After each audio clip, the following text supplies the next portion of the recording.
Baik. Assalamualaikum warahmatullahi wabarakatuh.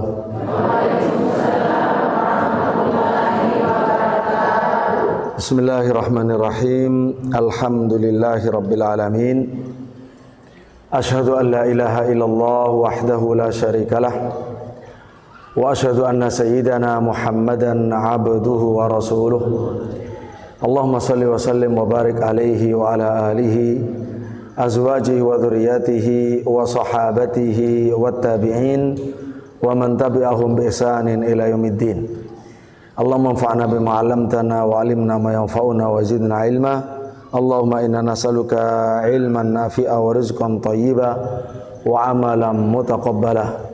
Allahumma inna nas'aluka hubbaka wa hubba man yuhibbuka wa hubba 'amalin yuqarribuna ila hubbik.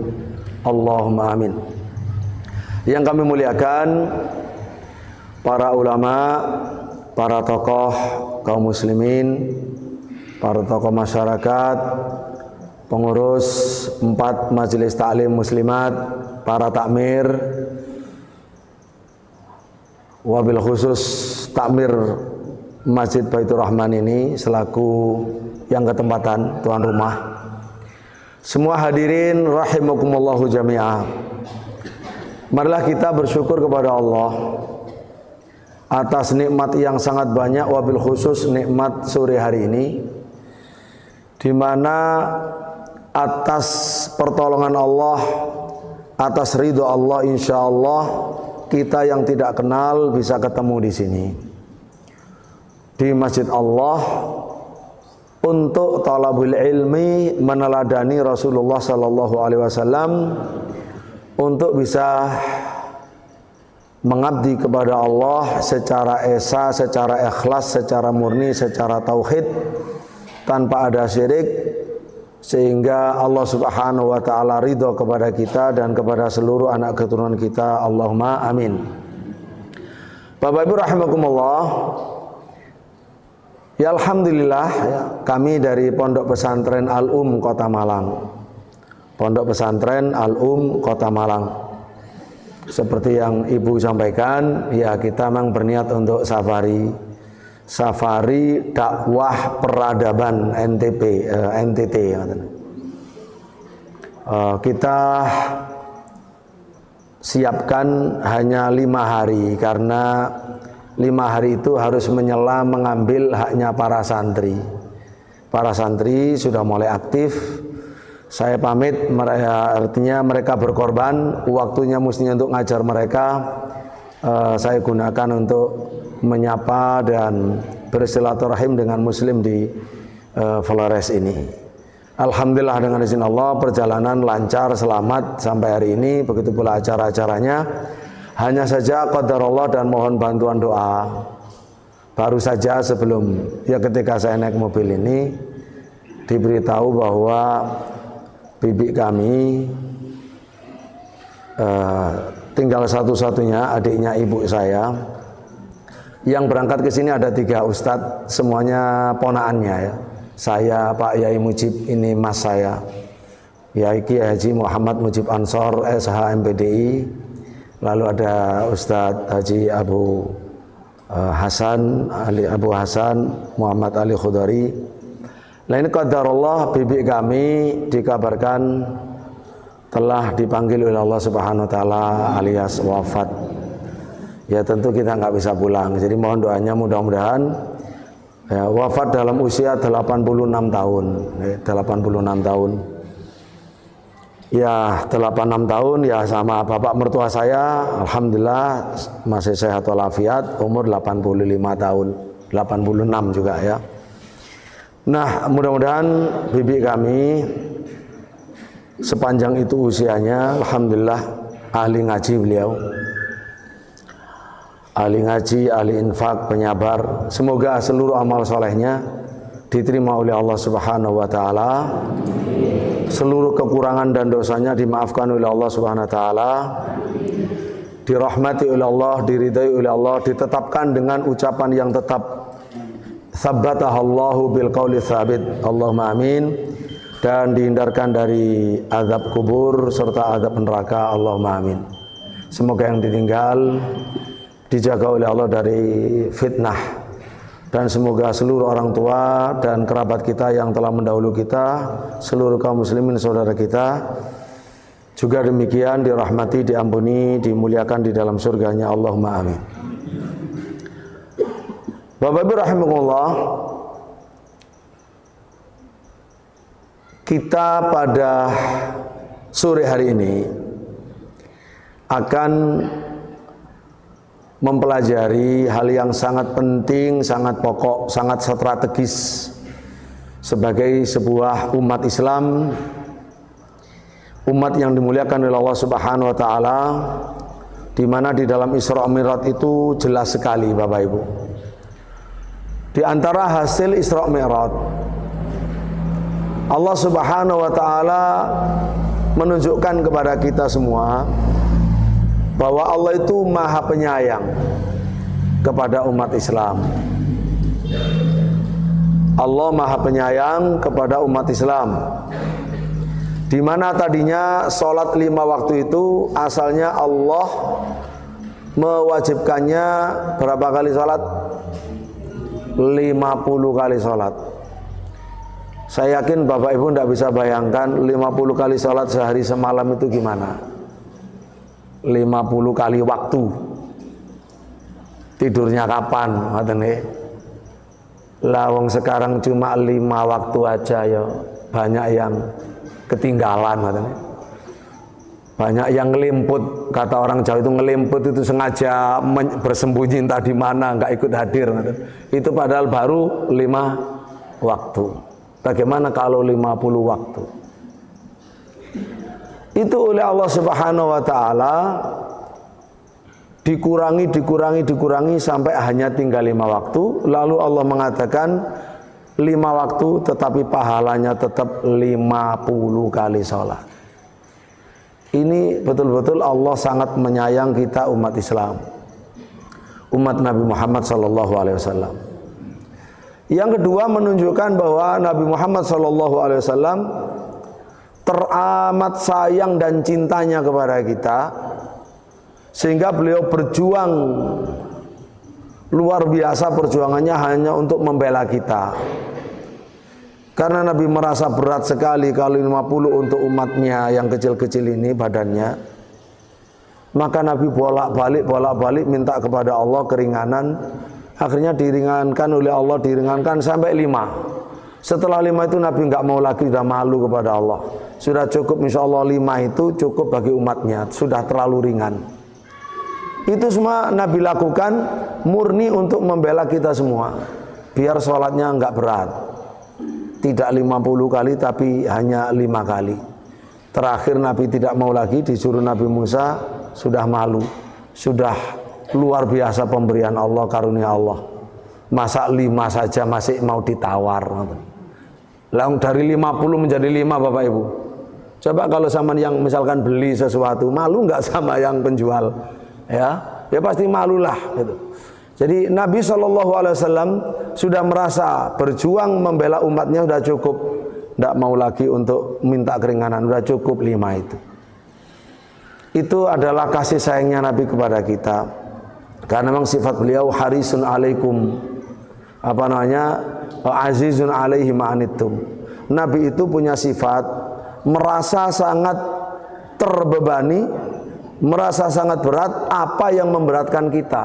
Jadi kalau kita misalkan sholat 50 kali itu akan memberatkan kita, Nabi itu merasa lebih berat kalau sampai umatnya menanggung beratnya 50 kali itu. Jadi Nabi itu lebih lebih berat bebannya daripada kita sendiri begitu. Itulah diantara sifat Nabi kita SAW. Karena itu mari kita sangat mencintai Allah, karena begitu sayangnya kepada kita. Mari kita sangat mencintai Rasulullah SAW, karena begitu sayangnya kepada kita, cintanya dan perjuangannya untuk kita semua. Dan yang ketiga Bapak Ibu, mari kita cinta sholat. Sholat itu satu-satunya perintah Allah yang langsung diberikan oleh Allah kepada Nabi tanpa perantara, tanpa Jibril, langsung di hadapan Allah. dititahkan yaitu sholat 5 kali 5 waktu. Kalau yang lain cukup disampaikan oleh Jibril alaihissalam. Ini menunjukkan kedudukan sholat yang luar biasa. Oleh karena itulah sampai-sampai Nabi bersabda, man taraka sholata muta'ammidan faqad kafara kufran jihara. Siapa yang meninggalkan sholat dengan sengaja nggak mau sholat, dengan sengaja, bukan lupa, dengan sengaja nggak mau sholat. Kata Nabi Sallallahu Alaihi Wasallam, maka dia telah kufur dengan kufur yang terang-terangan. Nah, ini kan kita sangat khawatir, ya, apalagi sholat menentukan. Pertama kali yang ditanya di hari kiamat nanti apa, Bapak Ibu? Sholat. Kalau sholatnya beres, yang lain gampang urusannya. Tapi kalau sholatnya bolong-bolong, susah, Bapak Ibu. Karena sholat itu menentukan. Sholat 5 waktu ini nggak boleh bolong. Karena kalau secara umum coba, orang itu dibagi 3 oleh Allah. Orang mukmin, orang munafik, dan orang kafir. Ya, saya balik, orang kafir, orang munafik, dan orang mukmin. Kalau saya tanya ibu-ibu, kalau orang kafir itu kaitannya dengan sholat, mereka sholat apa tidak? Orang kafir sholat apa tidak? Tidak sholat. Ketika ditanya di dalam neraka sakor, ma salakakum fi sakor, qalu lam naku minal musolli. Kenapa kamu masuk neraka sakor? Mereka jawab, kami dulu di dunia tidak sholat. Orang kafir itu tidak sholat.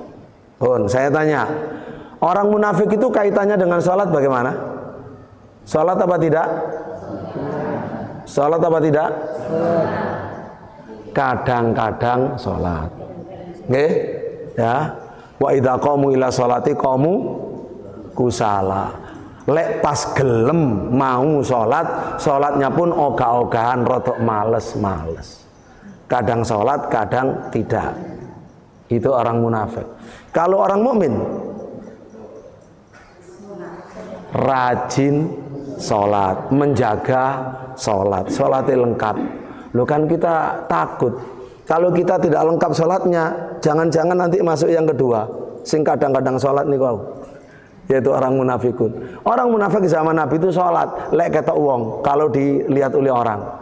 Kalau sholat yang sholat subuh itu nggak mau sholat, nggak ada yang lihat, nggak ada yang lihat. Sholat isya ya kadang-kadang kelihatan karena ada yang lihat, kadang tidak. Ini yang sering sholat maghrib, mungkin yang banyak itu nanti sholat hari raya. Jadi dari situ saja kita khawatir, untuk diri kita khawatir, untuk anak kita khawatir. Karena itu mari kita jaga betul, jangan meremehkan sholat. Jangan meremehkan sholat, bahaya Bapak Ibu. Karena sholat itu adalah imaduddin, tiangnya agama. Tiangnya agama. Bukti nyata kalau syahadat kita itu tidak dusta. Asyhadu an la ilaha illallah wa asyhadu anna Muhammad Rasulullah. Semua orang kalau bicara gampang. Setelah itu ditunggu. Baik, kami tunggu buktinya kalau kamu jujur apa? Mau sholat apa enggak? Begitu sholat, sah imannya. Artinya betul syahadatnya. Dia memang bersyahadat dan buktinya mau rukuk kepada Allah, sujud kepada Allah. Tapi kalau nggak mau, ya tadi itu dikhawatirkan enggak ada bedanya dengan orang munafik di zaman Nabi, mau bersyahadat tapi suruh sholat ogah-ogahan. Nah itu Bapak Ibu rahimahullah, sama orang munafik juga berzikir, tapi zikirnya qalila, titik zikire. Nah kalau orang muslim, orang mukmin ya banyak. Oleh karena itulah sekali lagi melalui kajian kita ini mengingat Nabi SAW dan ajarannya serta oleh-oleh dari Isra Mi'raj. Nah di antara oleh-oleh Isra Mi'raj itu disampaikan oleh sahabat Ibnu Mas'ud. Ibnu Mas'ud radhiyallahu anhu mengabarkan bahwa di Sidratul Muntaha itu Allah Subhanahu wa taala pertama mewajibkan salat 5 waktu. Yang kedua, Allah memberikan kepada Nabi khawatim surat Al-Baqarah, pungkasan surat Al-Baqarah. Dan itu yang punya fadilah luar biasa. Yang ketiga, Allah sudah mengabarkan janjinya Allah tidak akan pernah menghukum dari umatnya yang tanpa melakukan syirik sama sekali kepada Allah. Ya, kata beliau yang ketiga itu wa ghufira liman lam yusyrik billahi min ummati syai'a. Allah sudah berjanji akan mengampuni semua umat Nabi Muhammad SAW yang tidak menyekutukan Allah sedikit pun. Nah, itulah pentingnya tauhid. Itu juga oleh-oleh dari Isra Mi'raj. Makanya saya siapkan materi menyiapkan generasi bertauhid dan beradab. Kalau soal beradab, insya Allah Bapak Ibu, apalagi ibu-ibu muslimat yang biasa ngaji, insya Allah sudah hafal insya Allah. Jangan saya tanya, Nabi pernah bersabda, mengatakan kalau beliau itu berkata begini, sesungguhnya aku diutus oleh Allah untuk apa? Nabi pernah bersabda yang maknanya sesungguhnya aku diutus oleh Allah untuk, kaitannya kali adab dengan akhlak. Untuk apa? Menyempurnakan akhlak. Innama bu'istu liutamima makarimal akhlak. Itu judul tertinggi Bapak Ibu, judul terbesar. Jadi bisa dikatakan ad-dinu husnul khuluq. Agama ini adalah akhlak yang mulia. Kan begitu sabda Nabi di tempat yang lain. Ad-dinu husnul khuluq, al-birru husnul khuluq. Yang namanya kebajikan itu akhlak yang mulia. Oleh karena itulah termasuk perkara besar membenahi akhlak, membangun akhlak, membangun generasi yang berakhlak. Berakhlak dengan bahasa lain beradab. Kalau adab itu Bapak Ibu pasti baik. Kalau akhlak bisa mulia, bisa tercela. Kalau adab tidak ada adab tercela. Semua adab mulia.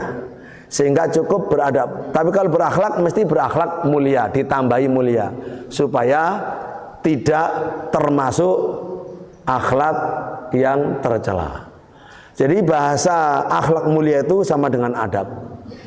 Maka sangat penting kalau diantara oleh-oleh Isra Mi'raj adalah Allah Subhanahu wa taala mengampuni seluruh umat Kanjeng Nabi, umat Nabi Muhammad sallallahu alaihi wasallam yang tidak melakukan syirik. Loh, berarti ya generasi yang bertauhid. Generasi bertauhid tidak bisa dipisah dengan adab. Ya, generasi yang beradab. Bapak Ibu, bertauhid dan beradab, beradab dan bertauhid. Ya, kita ini beradab itu kan kaitannya kepada seluruh umat manusia khususnya. Bertauhid khususnya kepada Allah Subhanahu wa taala. Jadi hablum minallahnya dengan tauhid, hablum minannasnya dengan adab atau akhlakul karimah. Nah, itulah yang ingin saya sampaikan Bapak Ibu rahimallah, dan kewajiban kita bersama, kewajiban menyiapkan generasi itu. Lebih-lebih di zaman sekarang yang tantangannya sangat berat. Bapak Ibu, tambah lama tantangan mendidik anak tambah ringan apa berat? Tambah berat. Apalagi kena medsos ya. Jadi anak itu sekarang lebih percaya pada medsos daripada kepada orang tuanya. Bahkan mungkin sombong sama orang tuanya karena orang tuanya gaptek, nggak ngerti apa itu medsos ya. Hanya merasa pinter ngono aneh wis ngelunjak, sudah nggak taat, sudah tidak berakhlak mulia dan seterusnya. Nah, inilah tantangan kita, satu tantangan tapi satu peluang Bapak Ibu. Karena semakin berat tantangan, kalau kita tetap istiqomah, pahalanya itu didobel sama Allah. Nggak usah khawatir, Allah itu maha adil, maha pemurah, maha tahu. Kalau kita merasa kok susah ya sekarang mendidik anak zaman sekarang yang berakhlak mulia, rajin sholat, ahli baca Quran, tidak ikut-ikutan dalam hal-hal yang tercela, yang membahayakan.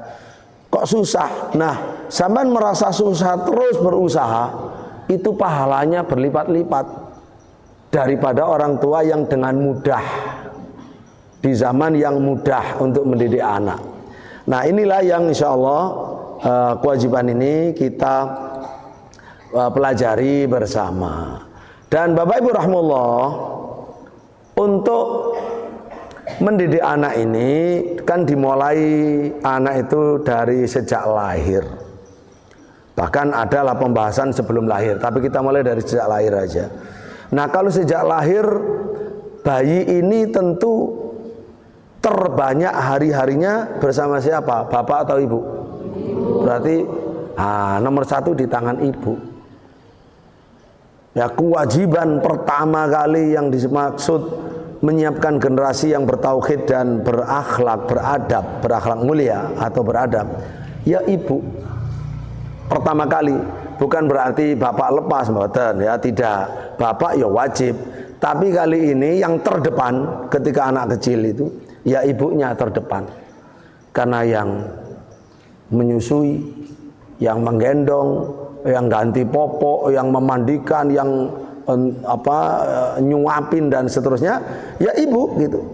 Nah, kalau bapak kan hanya di pinggirnya ibunya. Kalau disuruh ngangkat baru ngangkat, nih, suruh ngambilkan air kan sifatnya insya Allah pembantulah. Suami yang baik itu akan membantu apa saja yang dibutuhkan sama ibunya, sama istrinya dalam rangka karena baru melahirkan kan nggak mungkin ditinggal. Wong lanang opo ya. Jadi ketika baru meninggal, baru melahirkan, ya pasti suami itu mendampingi istrinya bersama-sama karena itu anak bersama. Jadi kita mulai dari ibu. Bapak Ibu rahimahullah, ibu itu sumber kasih sayang rumah tangga dan penentu masa depan bangsa. Ini kalau fungsi ini Bapak Ibu-ibu khususnya itu tidak menyadari bahaya. Ibu-ibu jangan merasa apa artinya saya seorang ibu di desa, loh jangan begitu. Ibu itu kedudukannya teramat tinggi menurut Allah. Menurut Allah dan menurut fakta sosialnya Bapak Ibu, fakta sosialnya. Karena kita tidak mengukur dengan jabatan, bukan jabatan di pemerintahan, enggak. Ibu-ibu, setiap ibu ini adalah sumber kasih sayang rumah tangga dan penentu masa depan bangsa. Karena tangan generasi muda itu di tangan ibu-ibu. Kalau ibu-ibu tidak merasa, ibu-ibu ikut bersaing dengan kaum laki-laki, aku melek kerja, cari duit juga, sama-sama nyari duit. Nah terus siapa yang menangani anak-anak kita yang sifatnya wajib fardu ain ini? Nah akhirnya rusak akibat kedua orang tua, dimulai dari ibu lalu bapaknya tidak melaksanakan amanah. Karena anak itu amanah, dia nikmat, dia adalah Bapak Ibu, anak itu buah hati dan bunga kehidupan, mataul hayati dunia, ya kenikmatan hidup di dunia, tapi juga amanah. Tidak boleh kita hanya senang-senang kita biarkan. Nah, Bapak Ibu rahimahullah, oleh karena itulah yang perlu sedikit aja kita singgung, kita cepat-cepat. Orang-orang barat Bapak Ibu, siapa orang barat? Ya orang yang menjajah dulu loh. Kita dulu kan dijajah sama Portugis, sama Belanda, sama Inggris, semua bangsa yang menjajah, ya bangsa Eropa semua, ya Rusia, ya Amerika. Bangsa yang menjajah itu tidak ingin umat Islam itu kembali hidup normal, membangun dirinya, keluarganya, bangsanya berdasarkan agama Islamnya, tumbuh bersaing global, tetap diganggu, tidak boleh bangkit, tidak boleh bangkit. Kamu dulu bangsa yang dijajah, aku itu dijajah terus. Itu kesadaran mereka. Dan salah satu yang mereka lakukan Bapak Ibu, mereka itu merusak kaum muslimah supaya tidak lagi punya pikiran sebagai muslimah, harus punya pikiran seperti pikirannya mereka, orang-orang barat yang memang tidak beriman pada Allah, tidak beriman dengan Quran, tidak beriman dengan Rasulullah, tidak beriman dengan sunnah-sunnah Nabi SAW. Ya, oleh karena itulah sampai ada buku, ada kitab judulnya Al-Mustasyrikun wal Mar'atul Muslimah, yaitu kaum orientalis, orang barat yang ahli meneliti orang-orang timur, kaum muslimin gitu, dan kaitannya dengan wanita muslimah. Mereka punya program Bapak Ibu, merusak. Ya diantaranya ya isu-isu kesetaraan gender, lanang wedok padha wae. Laki perempuan juga minta hak yang sama. Kalau laki-laki dianggap pemimpin rumah tangga, nah itu diskriminasi dan seterusnya, panjang kali lebar bagaimana orang kafir menggugat hukum Islam dalam keluarga, bagaimana merusak wanita, ya. Itu penting bahwa supaya kita tahu saja ada yang garap di sana. Bapak Ibu rahimahullah, kemudian bagaimana sebenarnya ibu itu di dalam menurut fitrah dan menurut hukum Islam. Fitrah dan hukum Islam. Bapak Ibu rahimahullah, keibuan itu namanya ibu. Ibu yang keibuan, ibu yang memang menjalankan fungsinya sebagai ibu. Ibu yang fitrahnya masih bersih, ibu yang faham Islam. Namanya ibu itu selalu berpikir bagaimana anaknya baik, anaknya soleh, anaknya solihah, lalu berusaha melakukan segala usaha dan pengorbanan untuk mewujudkan kesolehan anak-anaknya. Itu ibu. Yang dipikirkan bukan dirinya, anaknya, masa depan anaknya. Itu baru disebut ibu. Nah, Bapak Ibu rahimakumullah, kita ya insya Allah nggak perlu kita baca hadis-hadisnya. Ayat-ayat serta hadis yang menerangkan masalah ini banyak. Bahwasanya ibu itu memang bertanggung jawab terhadap anaknya, bahwasanya kemaslahatan anaknya itu di atas segala-galanya. Lah, Bapak Ibu rahimakumullah, ibu-ibu termasuk di sini nenek ya. Nenek itu penting karena nenek pasti punya anak, anak punya cucu kan. Nah, kadang nenek kalau sudah tua itu dia mikirnya seneng saja, tidak mikir mendidik. Ngaten nggih, wah putune dijuju terus ya, suruh nonton ini iya, timbangane nangis itu. Jadi, nah ini kalau nenek, walaupun nenek kalau sudah ngaji nggak boleh. Nenek harus tegas, harus mengerti berdasarkan Allah dan Rasulnya. Walaupun nenek tetap tidak kalah dengan ibunya dalam mengarahkan dan mendidik cucu-cucunya ya. Jadi ngerti batasnya di mana, mana yang boleh, mana yang tidak boleh. Tidak hanya apa istilahnya, tidak hanya menggembirakan, menyenangkan, dan yang penting tidak nangis, tidak begitu. Ya. Oleh karena itulah diperlukan apakah ibunya, apakah neneknya, orang-orang yang sadar tentang perannya, kewajibannya, kedudukannya yang sangat tinggi, yang sangat menentukan bagi kehidupan generasi berikutnya. Bapak Ibu rahimahullah, yang perlu saya ingatkan, hadis ini dibaca berulang-ulang dan wajib diulang-ulang. Kenapa wajib diulang-ulang? Karena ini adalah faktor untuk bisa hidup. Bapak, ibu-ibu dan bapak-bapak makan nasi. Sampean bapak ibu makan nasi ingin cukup sekali saja atau ingin berulang? Ingin berulang kenapa cukup sekali? Berulang. Kenapa kok berulang? Karena kalau nggak makan lapar, nanti sakit, nanti lama-lama mati. Sama dengan sholat 5 waktu juga ibu, harus diulang-ulang karena itu kehidupan rohani kita. Kalau nggak diulang-ulang ya sakit jiwa kita. Bukan fisik yang sakit, bukan perut, rohani, hati. Nah, hadis ini juga harus diulang-ulang, sama dengan persis Al-Fatihah. Kalau Fatihah nggak diulang-ulang, sholatnya nggak sah. Benar? Nah, hadis ini harus diulang-ulang untuk mengingatkan Bapak Ibu. Nabi SAW bersabda, kullukum ra'in. Ingat, pasti ingat, karena sering ngaji.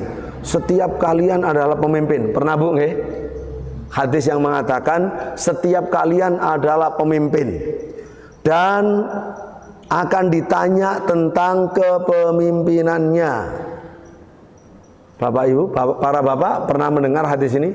Setiap pemimpin, setiap kalian adalah ra'in, pemimpin, dan akan ditanya oleh Allah tentang rakyatnya yang dipimpin, bagaimana dia mimpin. Insya Allah pernah ya Bapak Ibu. Lalu Nabi merinci, siapa yang dimaksud kullukum ra'in? Semua kalian adalah pemimpin. Subhanallah, Nabi kita merinci luar biasa, hebatnya. Ini termasuk husnul ta'lim. Dalam ilmu pendidikan, ini termasuk metodologi mendidik yang bagus. Karena Nabi membagi, menjelaskan secara global lalu merinci. Nah, ini penting sekali.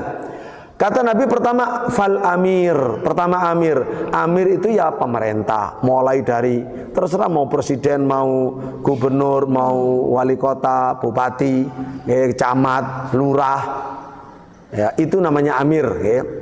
Al amir, hakim, sultan, amir, raja, presiden dan turunannya semuanya adalah ra'in atas seluruh rakyatnya. Dan akan ditanya oleh Allah bagaimana dia memimpin rakyatnya. Ditanya, Bapak Ibu. Makanya nggak enak jadi pejabat. Jangan enak-enak, ya, karena akibatnya berat. 2/3 masuk neraka, hanya 1/3 yang masuk surga. Itu kata Nabi Shallallahu Alaihi Wasallam. Jadi harus hati-hati. Kalau bisa adil, dia akan dimuliakan di mahsyar, akan dinaungi oleh naungan Allah saat tidak ada lagi naungan kecuali naungan Allah. Nomor 1 al-imamul adil, imam yang adil. Nah, ini penting. Nah, yang kedua, Bapak Ibu, siapa pemimpin? Kata Nabi, ar-rajul ra'in ala ahli baiti. Seorang suami, kepala rumah tangga, itu adalah pemimpin di rumah tangganya. Dia akan ditanya tentang istrinya bagaimana, tentang anaknya bagaimana, tentang orang yang tinggal di rumah itu bagaimana, bagaimana dia mimpin. Itu ditanya oleh Allah. Kemudian yang ketiga, wal mar'atu ra'iyatun. Jadi ibu-ibu ini disebut langsung sama Kanjeng Nabi, sama Sayyidina Muhammad sallallahu alaihi wasallam. Para istri kaum wanita itu adalah ra'iyatun, pemimpin di rumah suaminya. Nah, kalau di rumah suaminya berarti dia tidak memimpin suaminya, dia di bawah pimpinan suami. Lalu dia memimpin siapa? Anak-anaknya, rumahnya, hartanya, bahkan dirinya, kehormatan, auratnya, itu yang dia pimpin. Akan ditanya oleh Allah bagaimana dia memimpin. Ditanya bagaimana menjaga aurat, bagaimana menjaga anak, menjaga amanah, menjaga rahasia, menjaga rumah. Itu ditanya oleh Allah Subhanahu wa taala. Bahkan Nabi mengatakan wa abdur rajul, pelayannya rumah tangga. Kalau zaman dulu ada budak, budak menjadi pelayan. Pelayannya rumah tangga itu akan ditanya tentang rumah tuannya, khususnya rumah. Dia ngurusi barang-barang, ya, barang-barang itu yang dia urusi. Dia tanggung jawab apa tidak? Akan ada hisabnya. Terus Nabi mengatakan, menutup lagi, Masya Allah, membuka dengan kaidah, lalu merinci, lalu menutup dengan kaidah. Ini menunjukkan saking pentingnya, Bapak Ibu. Ala ingatlah, litambih, iling-ilingo, iling-ilingan, ingatlah, fakullukum ra'in, semua kalian adalah pemimpin, wa kullukum mas'ulun an ra'iyati, semua kalian ditanya oleh Allah bagaimana memimpin rakyatnya. Bapak Ibu rahmatullah, hadis niki adalah sangat-sangat penting. Rawahul Bukhari wa Muslim, hadis muttafaqun alaih. Karena itu dalam rangka memahami, membahas, meyakini, mengamalkan hasil daripada Isra Mi'raj tadi, membentuk generasi yang bertauhid, tidak syirik dan beradab, ya, serta berakhlak mulia, maka ini perlu kita hadirkan. Karena ternyata semua generasi itu, generasi muda, generasi penerus, kembali tanggung jawabnya kepada nomor 1, kepada rumah, ibu dan ayah. Sebelum kemudian kepada para imam, para khotib, para dai, para ustadz, para guru, sampai ke presiden. Itu semua akan ditanya. Seperti sekarang, Bapak Ibu, laporan resmi mengatakan guru agama SD 58%, hampir 60% tidak bisa baca Quran dengan baik. Itu gurune. Bagaimana muridnya? Apa mungkin orang yang nggak bisa baca Quran bisa ngajari anak-anak baca Quran? Hampir 60%, Bapak. Lah itu siapa? Ya pemerintah tertinggi yang bertanggung jawab. Ya apa caranya? Kan itu amanah, amanah agama, amanah konstitusi. Terus survei sebelumnya 60% anak-anak SMA tidak bisa baca Quran. Loh ya pantas Bapak-Bapak nih. Itu prihatin loh. Kita harus prihatin. Bukan hanya orang di daerah minoritas muslim. Yang mayoritas muslim pun ya banyak yang nggak bisa ngaji. Kalau nggak ngaji ya nggak bisa. Atau tidak ada yang mengajari ya nggak bisa. Dari sinilah yang belajar wajib belajar, yang punya ilmu wajib mengajar. Kalau ndak kita banyak tapi tidak bermutu Bapak Ibu. Tidak bermutu, kurang berkualitas. Nah padahal Nabi hanya akan membanggakan umatnya yang berkualitas. Kita ingin diakui oleh Nabi, dibanggakan oleh Nabi Muhammad sallallahu alaihi wasallam. Allahumma amin. Bapak Ibu rahimahullah. Nah, langsung saja saya singkat begini. Untuk ibu-ibu. Banyak ibu-ibu, apalagi ibu-ibu muda. Ini mumpung juga akhwat banyak di depan ya. Jadi akhwat-akhwat, fatayat yang ada di depan biar dengar, khususnya pasangan-pasangan muda. Ada ibu-ibu, apalagi ibu muda itu punya pikiran, saya harus mengembangkan diri, padahal dia sudah punya suami, sudah punya anak, masih berpikir dirinya. Saya harus mengembangkan diri, saya harus belajar, saya harus terus berkarir. Kalau tidak saya akan ketinggalan, umur saya semakin habis. Kapan saya mencapai karir saya? Loh punya anak masih begitu. Ibunya hilang. Padahal namanya ibu itu adalah yang memikirkan anak, bukan mikir diri sendiri. Kadang setan, ojo-ojo ya, setan itu membisikkan, saya akan coba umurnya kurang sedikit. Kalau saya sudah fokus anak, saya sudah nggak bisa meningkat derajat saya. Anak saya kan masih panjang, biarkan aja anak saya kan masih panjang kesempatan. Loh ini setan yang ngajari jelek. Sekali lagi harusnya kalau sudah berumah tangga, ibu itu fokus, ini anak saya. Ini juga yang akan bisa saya harapkan menyelamatkan saya di hadapan Allah. Karena ini nikmat, ini amanah, ini akan menentukan masa depan dia dan masa depan umat Islam.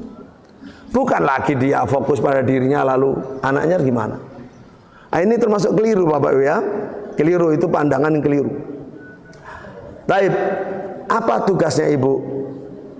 Ibu-ibu, ini sekilas.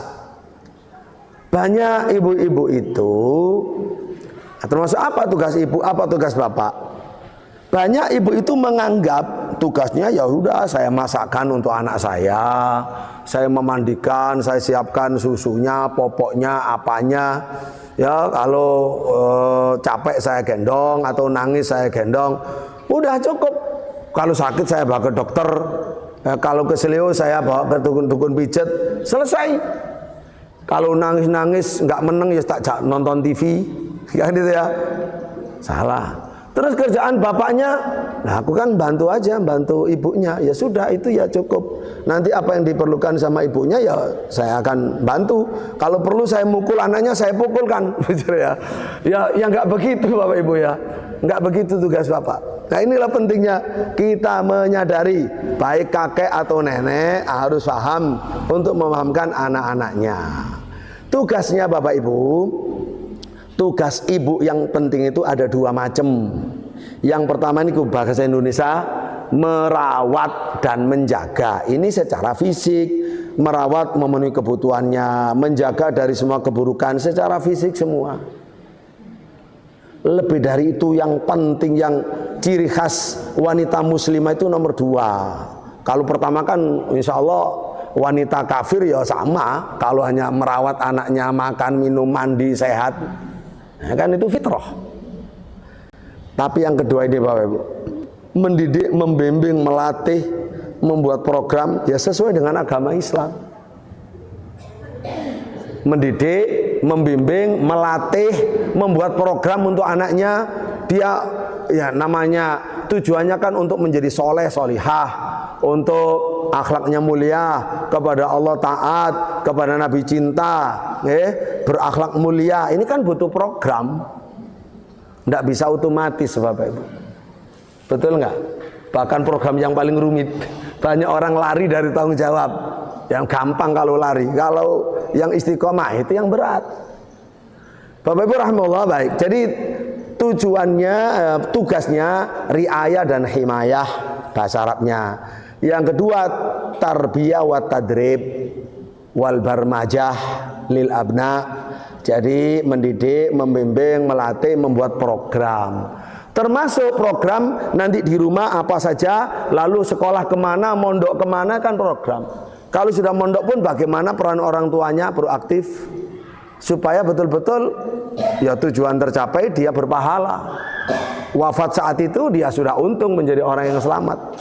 Semua pahala anak mengalir kepada orang tua. Nah, kalau dibiarkan saja ya, kalau dosa kita, kalau anak rusak kita berdosa terus. Kalau anak baik karena perjuangan sendiri, kita nggak dapat apa-apa. Karena dia baik sendiri, apalagi baik karena dididik orang lain. Bapak Ibu rahimahullah, ini singkat. Baik, ayah ibu. Untuk ayah ibu saya ingatkan lagi, ini termasuk nasi ya, harus makan nasi, makan sayur, mayur. Nabi SAW bersabda tentang anak bayi lahir fitrah. Pernah ngaji Bapak Ibu nggih? Ma min mauludin illa yuladu alal fitrah. Tidak ada bayi lahir kecuali dilahirkan di atas fitrah. Fitrah itu adalah di atas dasar Islam, di atas dasar tauhid, di atas dasar cinta Allah, cinta kebaikan, cinta kebenaran. Bukan kosong Bapak Ibu, di atas Islam. Lalu Nabi berkata, kedua orang tuanya lah yang menjadikan anak itu Yahudi, menjadikan anak itu Nasrani, menjadikan anak itu Majusi. Gimana orang tua menjadikan anak Yahudi, Nasrani, Majusi? Bisa memang orang tuanya sing gembleng ya, memang disekolahkan ke sekolah Kristen biar jadi Kristen misalkan. Kalau langsung begitu kan nggak masuk akal. Langsung bahkan disuruh kamu ikut ke sana nggak apa-apa biar kaya, itu ada majikan kaya walaupun agama lain nggak apa-apa. Nah, ini orang tua yang rusak dari awal. Tapi ada yang tidak merasa Bapak Ibu, anak dibiarkan, ada pembiaran, tidak berjuang untuk mendidik dengan Islami, dibiarkan bergaul entah dengan siapa, tahu-taunya sudah nakal, sudah nggak sholat, sudah ikut agama sana, sudah pacaran dengan orang sana, nikah dengan agama lain. Berarti kan orang tuanya, kembali ke orang tuanya. Kata Nabi yang mengatakan orang tuanya yang tanggung jawab. Berbeda kalau sudah maksimal betul usahanya, terukur maksimal, dia sudah ahli ngaji, kok masih luput juga. Ya Allah Maha Adil, Allah nggak akan menghukum orang tua yang sudah berjuang maksimal. Seperti Nabi Nuh alaihissalam yang sudah berjuang maksimal untuk mendakwai anaknya, tapi anaknya masih milih kafir. Anaknya masih milih kafir. Ya Nabi Nuh nggak berkurang apa-apa. Itu murni memang kejahatan anaknya. Ya, Bapak Ibu rahimahullah, baik. Saya ingin sampai mana ini bertauhid dan berakhlak, generasi bertauhid langsung. Bapak Ibu rahimahullah, ini ada hadis yang sangat terkenal. Saya mohon ini dicatat, diingat gitu. Hadis untuk membentuk generasi bertauhid ini hadis Ibnu Abbas. Ibnu Abbas itu namanya Abdullah. Abdullah anaknya Abbas. Abbas itu pamannya Nabi. Berarti Abdullah bin Abbas ini apanya Nabi? Sepupunya Nabi, karena anak pamannya Nabi. Ya, Abdullah bin Abbas. Ini sangat terkenal Bapak Ibu. Setiap kita ngaji hadis, kalau nggak Abu Hurairah, Abdullah bin Abbas, Ibnu Umar, Aisyah, itu adalah sahabat-sahabat Nabi, murid-murid Nabi yang paling banyak menerangkan ilmunya Nabi kepada kita. Jadi ada cerita dengan cerita Abdullah bin Abbas, misanane Kanjeng Nabi ini lahirnya kapan? Biar tahu. Lahirnya itu 3 tahun sebelum Nabi hijrah. Beliau lahir. Berarti kalau Nabi hijrah tahun 1 sampai wafatnya tahun berapa? Berapa tahun Nabi ada di Madinah? 10 tahun. Berarti saat Nabi wafat, Ibnu Abbas umurnya pinten?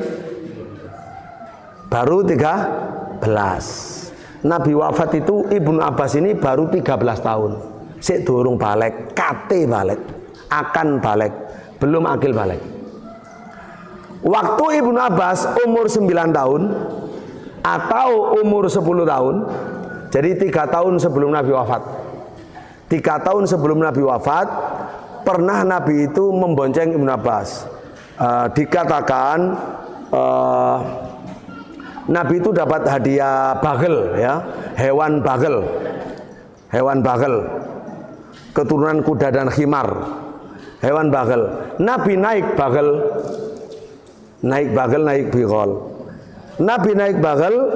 Ibnu Abbas yang umur 10 tahun itu dibonceng, suruh naik di belakangnya. Umur 10 tahun berarti kalau sekolah zaman saniki, zaman sekarang kelas pinten? Kelas berapa? Kelas 4. 4 SD ya. Perhatikan, kelas 4 SD. Saman bayangkan anak-anak kita di sini 4 SD seperti apa kemampuannya, kita bandingkan dengan Ibnu Abbas. Umurnya 10 tahun. Dibonceng. Enak bonceng. Setelah berjalan beberapa waktu, kata Ibnu Abbas, Nabi itu noleh ke saya ditoleh. Bocah, ya gulam. Ya gulam itu panggilan, bocah. Kalek basa Jawa, tuli, bocah, rek arek. Bocah. Atau nak, kalau bahasa Indonesia nak. Dia manggil anak. Aku akan ngajari kamu ya. Jadi pertama dipanggil anak, kedua ada pernyataan aku akan mengajari kamu. Dari situ maka anak usia 10 tahun ini siap. Baik, apa kata Nabi? Nah, ini ajarannya. Ajarannya tauhid tingkat tinggi, Bapak Ibu. Tauhid tingkat tinggi. Ini kalau kita ajarkan ke anak-anak kita, ya insya Allah sebagian ada yang sudah paham, kebanyakan sik durung paham, belum paham. Nabi berkata begini, nak, ihfadillah yahfadka. Langsung saya terjemah saja. Jagalah Allah, Allah pasti menjagamu. Anak umur 10 tahun diajari, jagalah Allah, Allah pasti menjaga kamu. Terus kata Nabi, jagalah Allah, pasti kamu akan mendapatkan Allah ada di hadapanmu. Kalau kamu minta tolong anakku, minta hajat apapun hajat, mintalah hanya sama Allah, kepada Allah. Kalau kamu minta pertolongan, kalau tadi minta hajat, sekarang minta pertolongan. Minta pertolongan apapun, mintalah pertolongan hanya pada Allah. Terus ketahuilah nak, seandainya seluruh umat manusia tanpa kecuali bersatu padu ingin mencelakai, ingin memberi kamu manfaat, maka mereka tidak bisa memberi manfaat kepada kamu dengan sesuatu kecuali sesuatu yang sudah ditakdirkan oleh Allah untuk sampai kepadamu. Dan seandainya seluruh umat manusia bersepakat untuk mencelakai kamu, mereka tidak bisa mencelakai kamu kecuali sebatas apa yang sudah ditakdirkan oleh Allah. Terus kata Nabi, telah diangkat pena pencatat takdir dan telah kering tulisan takdir. Menurut Bapak Ibu, ini pelajaran tauhid ini tingkat tinggi apa tingkat rendah? Cek. Ini kita tingkat tinggi jari wong tua, ini ilmu tua, ilmu ma'rifat. Tapi apakah paham? Sangat paham. Berarti kok bisa anak umur 10 tahun paham? Berarti persiapannya disiapkan lebih dini Ibnu Abbas ini. Walaupun umur 10 tahun tapi tidak sama kemampuannya dengan anak-anak 10 tahun yang sebaya dengan. Lengatan Bapak Ibu. Dan ini saya yakin masing-masing keluarga yang beda-beda itu ada yang punya pengalaman. Anak seusia ini dia melampaui teman-temannya. Ya. Karena orang tuanya yang istiqomah dalam mendidik, ngaji, ibadah, macam-macam lah yang diajarkan oleh Allah. Dia lebih baik di usia yang sama daripada yang lain. Itulah artinya kita penting sekali menyiapkan generasi yang bertauhid sejak dini, Bapak Ibu. Tapi sekali lagi, kalau Bapak Ibunya nggak pernah ngaji tauhid, nah gitu loh, ya nggak bisa menyiapkan anak cucunya. Disitulah pentingnya, ayo gimana ngaji itu yang ada sumbernya, Quran sunnahnya. Nah itu memang butuh kaderisasi. Alhamdulillah Bapak Ibu, gini, karena mengalir saja nih. Atas keprihatinan itu, saya tidak hanya prihatin Bapak Ibu. Alhamdulillah saya berbuat. Ya, saya tahu apa yang menjadi kesulitan umat kita, umat Islam. Tapi saya harus berbuat. Seperti tadi, misalkan guru 58% guru agama tidak bisa baca Quran. Kan prihatin apa? Sangat prihatin. Gimana akan tercetak katanya amanah undang-undang pendidikan nasional mencetak generasi yang beriman, bertakwa, berilmu, berakhlak mulia dan seterusnya. Lah kalau gurunya saja nggak bisa kita menyiapkan. Terus yang anak-anak SMA yang katanya 60% nggak bisa baca Quran. Belum lagi yang tidak sholat Bapak Ibu. Berapa persen?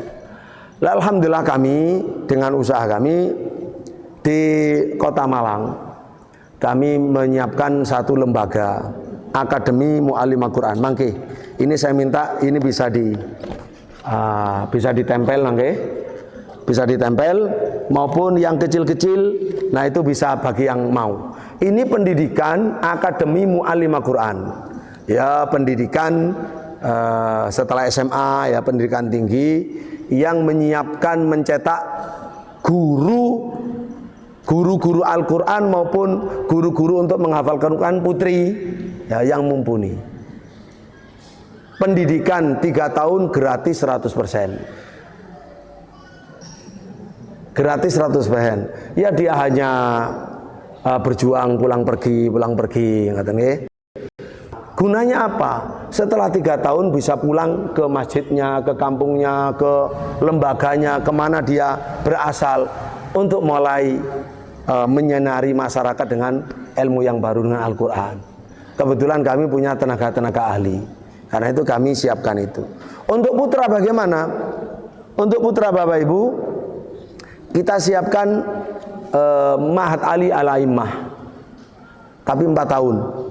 Bisa menjadi da'i, ustadz, bisa menjadi ahli mengobati penyakit rohani, kena santet, kena dukun, telnung dan seterusnya. Ya, orang rumah tangganya terganggu, nggak nyaman, usahanya terganggu kok nggak lancar, ya nggak enak tidur, hidup nggak enak, gelisah terus. Itu tanda ada gangguan setan Bapak Ibu. Itu ada terapinya, ada ilmunya. Ada ilmunya. Nah, itu di tempat kita tempat terbaik, punya diplom dan punya klinik pengobatan ruqyah, apapun penyakitnya. Dan itu kita kolaborasi dengan ilmu kedokteran dan seterusnya baik ilmu kedokteran, kejiwaan, nah yang dipimpin oleh ruqyah syariah. Ini bisa S1 tapi nambah biaya menjadi SPD, atau kalau bagus kita kirim ke Saudi Arabia untuk S1 di Saudi Arabia. Ya alhamdulillah dengan izin Allah, ya, kita punya santri-santri dari Flores, dari Alor, dari Larantua sana yang ke kita. Kemarin juga dari Bajawa, ya itu juga ada wali santri yang nemui kita. Itu anak SMP, kita punya SMP, punya aliyah yang terakreditasi A, pondoknya nomor 1 pondok ramah lingkungan sekota Malang tahun 2025 kemarin. Sekarang disiapkan masuk ke provinsi mewakili kota Malang, dan juga terakreditasi Universitas Islam Madinah. Nah paling tidak, lalu setelah itu Bapak Ibu kita selalu terjun ke masyarakat. Saya selalu keliling Indonesia seperti ini. Pokoknya dikit-dikit udah kita keliling untuk menyapa kaum muslimin, untuk menyemangati dan seterusnya. Lah itu adalah bagian dari kita nggak hanya mengeluh, tapi kita punya usaha. Selain kitab dan seterusnya, saya tadi itu ini termasuk saya ambil dari kitab saya, kitab Syarah Arba'in Nawawi, pakai bahasa Arab tapi ya bersanad ijazah sanad ke Imam Nawawi sampai Rasulullah Sallallahu Alaihi Wasallam dan seterusnya. Itu maksud saya Bapak Ibu. Jadi kami ini ya ingin mengobarkan semangat perjuangan keislaman yang ini untuk keselamatan bangsa Indonesia juga, termasuk yang anti. Saya paling keras menentang deforestasi, penggundulan hutan ya, karena pondok saya kan pondok pelopor yang merawat menjaga lingkungan, sehingga saya juga bicara di mana-mana Bapak Ibu ya, termasuk kemarin khutbah Jumat di Ruteng itu saya tentang dosa deforestasi. Itu di khutbah Jumat. Alhamdulillah. Jadi Bapak Ibu sekalian rahimahullah, ini sahabat Ibnu Abbas. Sekali lagi sahabat yang bertauhid sejak kecil ya, sudah kita siapkan mulai kecil Bapak Ibu. Anak itu gini loh. Ada teori memang anak itu butuh bermain, tapi jangan main terus, salah kita Bapak Ibu. Kalau main terus dia hanya pinter main, nanti kebablas main terus, burung pinter jadi pinter. Tapi kalau kita serius, ada mainnya. Serius ada main. Yang jadi itu yang serius. Main hanya selingan. Karena itu memang memenuhi kebutuhan, salah satu dari kebutuhan anak-anak adalah main. Tapi tetap serius. Sehingga ada anak-anak Masya Allah kelas 4 SD sudah pinter bahasa Arab, sudah punya banyak hafalan Quran, membaca khatam Quran berkali-kali dengan fasih. Nah, coba kalau Bapak Ibu punya anak atau putu seperti itu, senang apa enggak? Senang. Itu kan pendidikannya tentu lebih dulu, lebih dini, lebih serius daripada yang lain gitu. Ya Alhamdulillah ya. Nah orang-orang yang saya ceritakan itu ada di sekitar kita Alhamdulillah. Ya karena usaha-usaha itu Bapak Ibu. Kalau hanya dinuruti teori-teori, enggak jadi anak. Ya, karena apa yang ada di dalam agama Islam sudah terlalu cukup. Baik, Bapak Ibu rahimahullah, gini. Sebelum ada apa ini pertanyaan nggih? Ini soal beradabnya. Tadi bertauhid, insya Allah cukup lah. Sekarang yang beradab. Nah, yang beradab ini begini.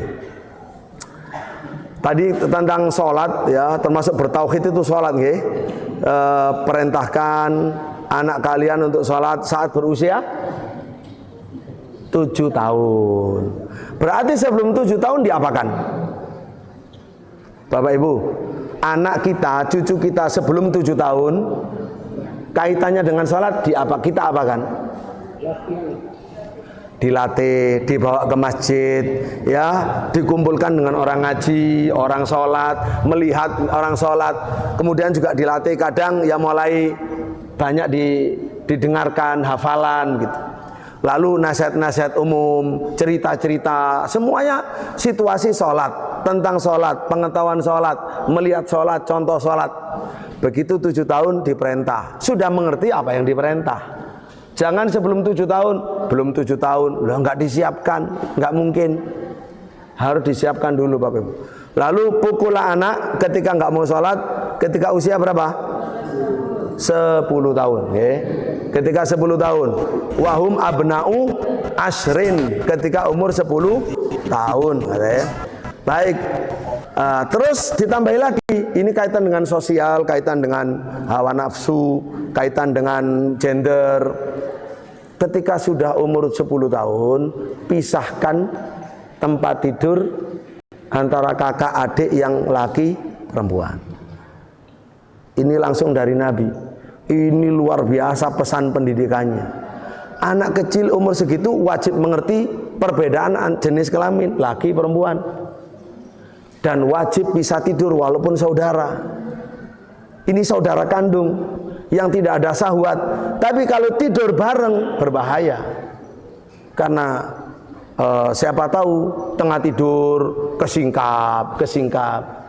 Makanya ada namanya, ini adalah latihan, kemudian penjagaan, jangan sampai anak itu tahu-taunya sudah menyimpang ya. Makanya dijaga betul Bapak Ibu ya. Baik, yang berakhlak ini aja, ini terakhir. Kalau yang pertama adalah Ibnu Abbas, yang kedua Abu Salamah, Umar bin Abi Salamah. Umar bin Abi Salamah ini dia berada di dalam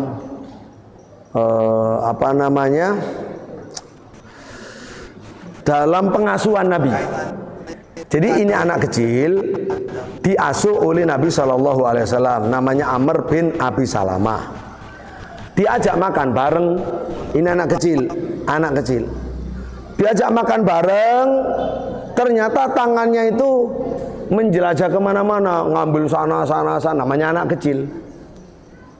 Jadi adab makannya tidak bisa, anak kecil. Akhirnya oleh Nabi diginikan, ya hulam, sapaannya penting, nak, sama dengan Ibnu Abbas tadi, nak, baca bismillah dulu. Satu dipanggil nak, kedua baca bismillah dulu, ketiga makanlah dengan tangan kananmu kalau makan. Yang keempat, makanlah dari yang dekat, jangan menjelajah, nggak sopan, yang di depanmu. Terus kata Umar bin Abi Salamah, semenjak dia masih kecil kan, dia merekam, semenjak Nabi menegur saya saat itu sampai akhir hayat, itu akhlak saya dalam makan. Saya menjaga betul akhlak adab makan. Saya bismillah dulu, pakai tangan kanan, makan dari yang dekat dengan saya. Begitu Bapak. Ini ya, Masya Allah ya, penanaman Nabi itu ya cospeleng. Jadi menyayangi dengan tegas, perhatian, pesapaannya juga sudah mendidik anak. Jangan bentaan, menanamkan nilai dibentak yo ndak bisa masuk Bapak. Disayang dimasukkan, disayang dimasukkan. Terus dengan izin Allah pasti jadi kalau istiqomah begitu. Nah Bapak Ibu rahimahullah, itu kira-kira pesannya ya. Jadi oleh-oleh dari pengajian kita pada malam hari ini, sore hari ini, apalagi kaitannya dengan ingat Rasulullah SAW Isra Mi'raj. Ya tadi itu tentang sholat, kemudian tentang tauhid, lalu tentang akhlak. Itu semuanya akan menentukan anak cucu kita semua, yang kita harap juga selain menjadikan negara ini baldatun thayyibatun wa rabbun ghafur, bisa mengatasi masalah-masalah yang di mana-mana kita punya andil, kita wafat, kita bahagia karena ada banyak pahala yang mengalir kepada kita insyaallah ta'ala. Demikian, barakallahu fikum. Selebihnya saya kembalikan ke moderator, kita bebas saja untuk pertanyaan jika ada waktu dan Bapak Ibu berkenan untuk bertanya. Fadhal. Nanti terakhir ada pembagian hadiah untuk tuan rumah masjid. Baik, terima kasih kepada Ustaz yang sudah memberikan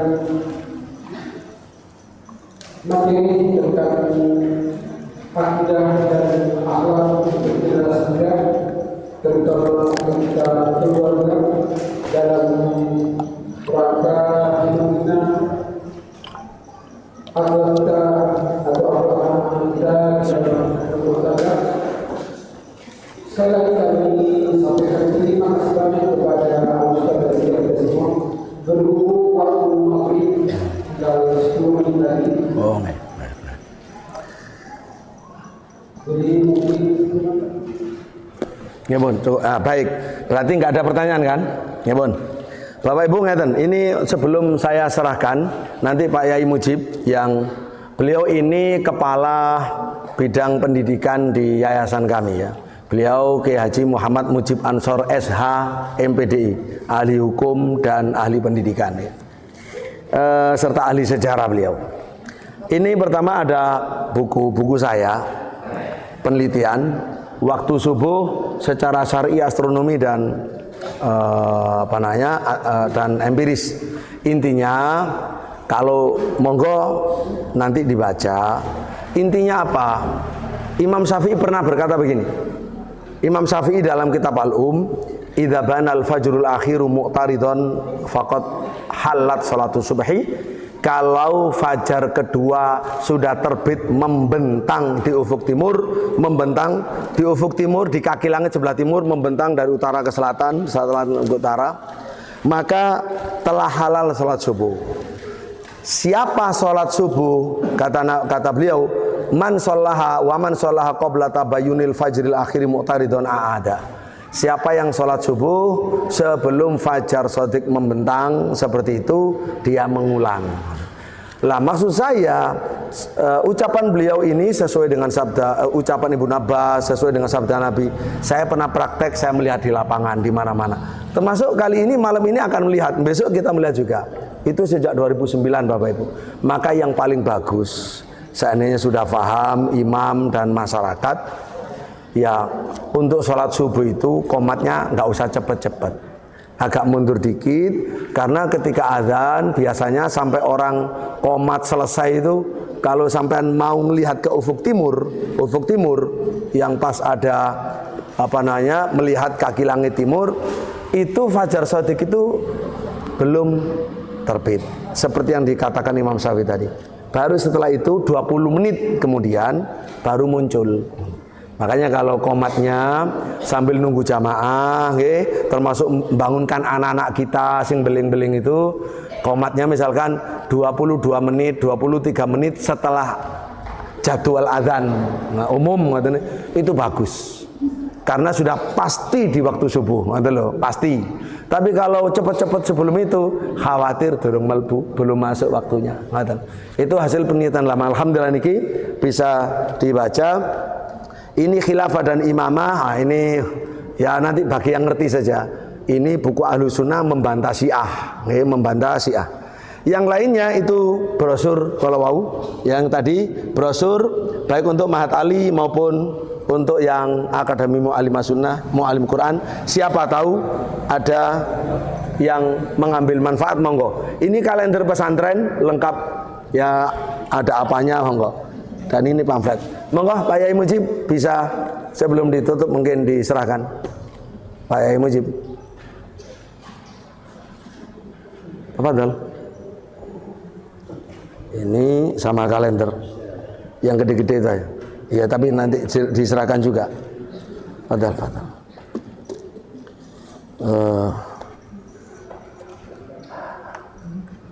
Kalau Ustadz Abu Hasan mau ke sini juga bantu-bantu, monggo. Ustadz Abu Hasan Ali Khudari, tafadhol bantu sini. Ya ini siapa Pak? Dari Tamir sini, Tamir Baitur Rahman. Yang mewakili terserah jenengan atau siapa. Ya baik, untuk menerima kisah dari Ustaz kami mengucapkan hormat Bapak Ibu dan keluarga untuk bisa mengambil tempat untuk kita terima. Pada Bismillah, alhamdulillah.